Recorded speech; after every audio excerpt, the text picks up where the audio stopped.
Em dic Roger Gomis i soc investigador i CREA a l'Institut de Recerca Biomèdica de Barcelona. Avui m'agradaria explicar-vos algunes de les recerques que fem al laboratori i que ens han permès avançar en un millor diagnòstic i probablement teràpia en càncer de mama. Lamentablement, el càncer de mama, tot i que ha millorat molt en termes de supervivència, encara avui causa molts estralls.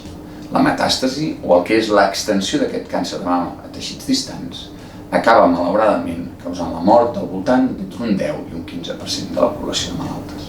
A partir d'un descobriment fet al laboratori, un biomarcador que permet identificar els pacients amb més o menys risc de metàstasis, vam ser capaços de generar una companyia, un spin-off de l'IRB Barcelona, amb l'ajuda d'una sèrie d'inversors, Vicious Capital Partners, Alta Life Sciences, Caixa Capital Risc i una sèrie de petits inversors. Amb el seu ajut hem estat capaços de validar l'ús d'aquest biomarcador en assajos clínics i avui som molt més a prop de poder-los traslladar aquesta troballa a la realitat del pacient.